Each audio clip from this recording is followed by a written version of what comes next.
Alors, les remarques que j'ai à faire à propos de ce que j'ai vu par votre travail. Alors, la première, c'est dans la dernière étape. Comment décider si on va accepter ou rejeter l'hypothèse H0. Alors, par exemple, si vous avez le test que je vous ai donné, donc H0 mu égale 100 contre H1 est égal à 96, je vous ai donné la valeur observée, donc qui était de 99, et en supposant que la région critique est de la forme moins l'infini 101. Donc c'est la région critique. Donc, puisque la valeur observée appartient à la région critique qui correspond à la zone de rejet de l'hypothèse H0, ça veut dire que vous êtes amené à rejeter l'hypothèse H0 et donc accepter l'hypothèse H1. Dans la mesure où la valeur observée n'appartient pas à la région critique, ça veut dire que vous n'allez pas rejeter l'hypothèse H0 et donc vous allez accepter l'hypothèse H0. Ça, c'était la première remarque dans la manière de prendre sa décision. Deuxième remarque à propos de la deuxième question que vous n'avez pratiquement pas fait. Alors, je vous avais dit, que se passe-t-il par rapport au test si on suppose que le paramètre sigma, ou sigma carré, est aussi inconnu? Alors, où est-ce que on va rencontrer un problème? C'est quand vous allez utiliser donc la statistique x bar qui est égale à la somme des xi sur n.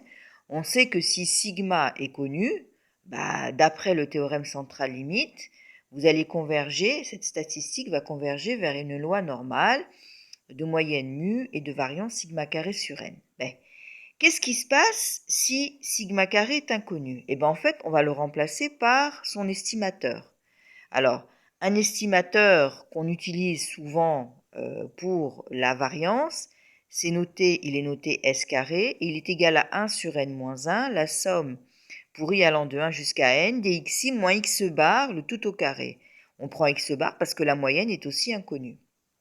Dans ces conditions, vous êtes d'accord qu'à un moment donné, qu'est-ce que vous faites, vous? Vous êtes en train de, si c'est une loi normale, de centrer et réduire. Donc, vous utilisez cette variable aléatoire y.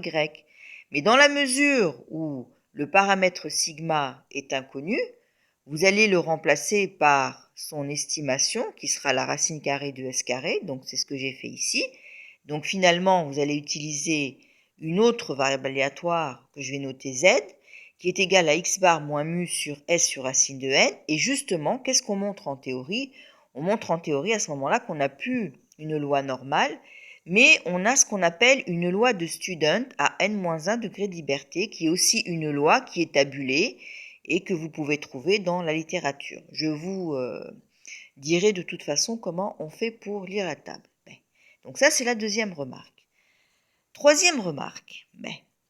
Donc, jusqu'à présent, vous avez résolu un test simple du type H0 θ qui est égal à θ0 contre H1 θ qui est égal à θ1. Mais vous savez à chaque fois, est-ce que c'est θ1 qui est plus grand que θ0 ou réciproquement?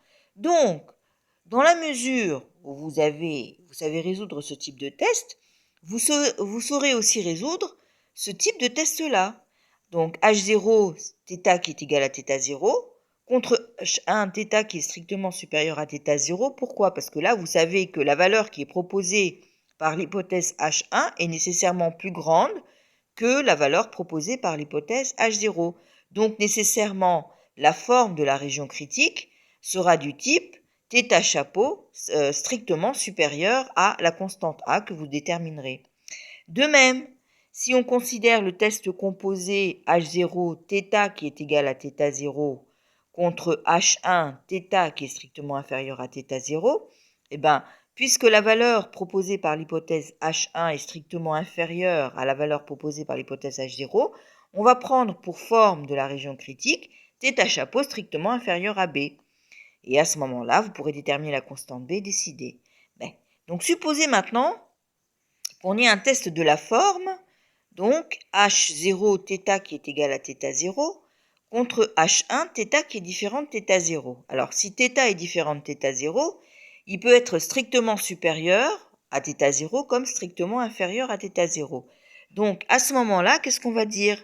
on va dire que la forme de la région critique va être de la forme θ chapeau strictement supérieur à A union θ chapeau strictement inférieur à B. Bien sûr, ces deux événements-là sont incompatibles, donc ils ne peuvent pas survenir en même temps, où A et B, bien sûr, sont des constantes à déterminer. Donc, comment sont calculées généralement les constantes A et B? Par rapport au risque de première espèce, alpha. Donc, qu'est-ce qu'on va avoir? La probabilité, sachant que H0 est vrai, que θ chapeau strictement supérieur à A, plus la probabilité, sachant que H0 est vrai, de θ chapeau strictement inférieur à B, est égale à alpha. Donc ici, vous avez quoi? Vous avez une équation à deux inconnus. Donc, vous ne pouvez pas déterminer les deux inconnus. Donc, qu'est-ce qu'on décide de faire? On décide de partager le risque de première espèce en deux. Donc, comment on va déterminer les constantes A et B? On va poser que la probabilité, sachant que H0 est vrai, que θ chapeau strictement supérieur à A est égal à alpha sur 2. De même, la probabilité, sachant que H0 est vrai, que θ chapeau est strictement inférieur à B, est aussi égale à alpha sur 2. Et on procède de la même manière et en fait on trouve les constantes A et B. Donc je vous donnerai une application à faire par rapport en fait à ce type de test.